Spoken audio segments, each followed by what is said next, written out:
ओम नमस्ते जी। आज हम कर रहे हैं भ्रामरी प्राणायाम। इसको कैसे करना है, इससे क्या फायदे होते हैं, ये आज आपको हम बताएंगे। भ्रामरी प्राणायाम करने से पहले हमारी सबसे पहले कमर सीधी होनी चाहिए। इसके बाद हमें हाथ अपने आंखों पर, माथे पर, कानों को कैसे बंद करना है, इसकी पूर्ण जानकारी होनी चाहिए। क्योंकि बहुत सारे लोग केवल ये मानते कि हाथों को ऐसे करना है, वो इसमें ऐसे गलत तरीके करते रहते हैं। उंगलियां पता नहीं कैसे रखी रहती हैं, आंखें खुली रहती हैं, जिसके कारण पूरा फायदा मिलता ही नहीं, क्योंकि वे पूरी तरीके से सही तरीके से करते ही नहीं। तो हमें पूरी सही तरीके से करना है और पूरा फायदा इसका योग का, प्राणायाम का हमें उठाना है। तो हम कैसे उठा पाएंगे योग का पूरा फायदा, हम कैसे सही तरीका कर पाएंगे, तो आइए हम जानते हैं करने का सही तरीका। सबसे पहले हमें अपनी पहली उंगली अपनी शैली के ऊपर टिकानी है। बीच में केवल दोनों उंगली के इतना अंतर रहना चाहिए कि हमारा जो माथे का मेन पॉइंट होता है वो बच जाए। इसके बाद बाकी की बची 3 उंगलियों को आंखों के ऊपर, आंख और नाक के बीच में हल्के से रखना है। ये उंगलियां हल्के ही मुड़ जाएंगी। इसके बाद अंगूठे से ऐसे पूरा ये कान बंद करना, ऐसे दोनों हाथों से कान बंद करना। फिर पूरा लंबा गहरा श्वास अंदर भरना है और नाक से ओम का उच्चारण, नाक से कैसे ओम।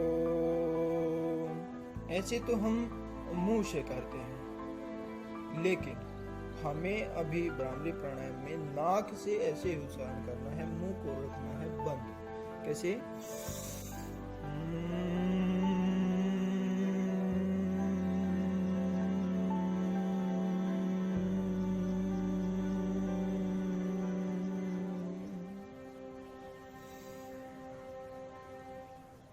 इसमें कुछ बुद्धिजीवी ऐसे ही मुंह से ओम बोलते हैं, लेकिन हमें मुंह से ओम नहीं बोलना, हमें नाक से ओम करना है।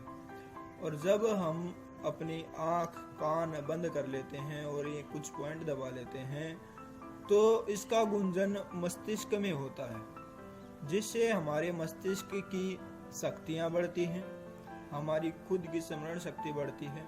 इससे कानों की शक्ति, सुनने की शक्ति भी बढ़ती है।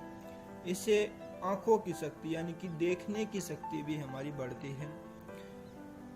हमारे दिमाग की शक्ति भी बढ़ जाती है, तेज हो जाता है, दिमाग शार्प हो जाता है। जैसे जो विद्यार्थी हैं, जो स्कूल के बच्चे हैं, अगर वे इसको हर रोज करते हैं तो कुछ दिन में ही ऐसा अंतर मिलेगा कि जो प्रश्न उत्तर उनको याद नहीं होते वे होने शुरू हो जाएंगे।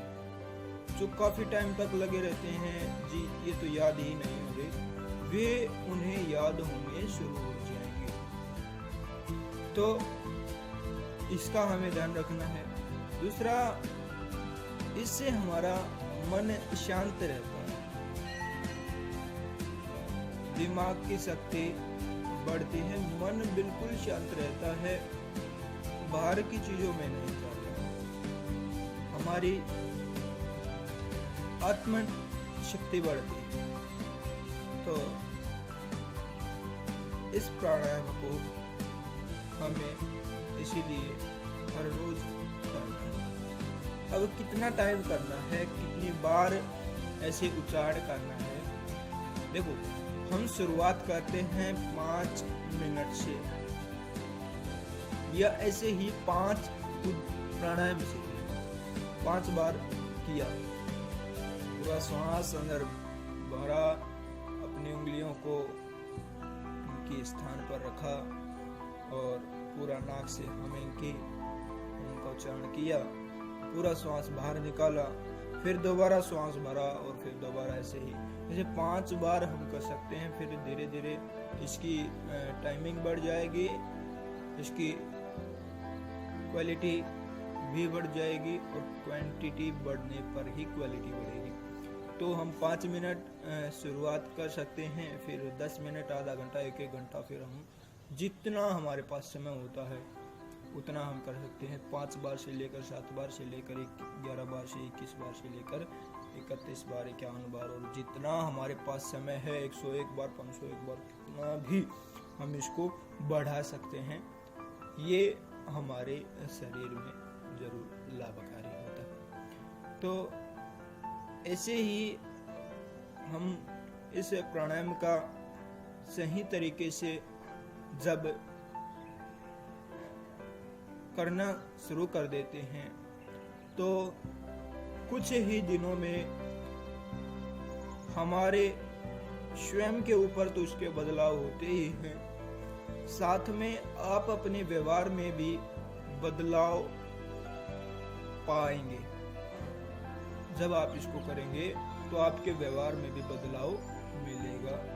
तो आशा है हर रोज आप ऐसे ही प्राणायाम, आसन, योग करते रहें, सुखी रहें, स्वस्थ रहें, खुश रहें।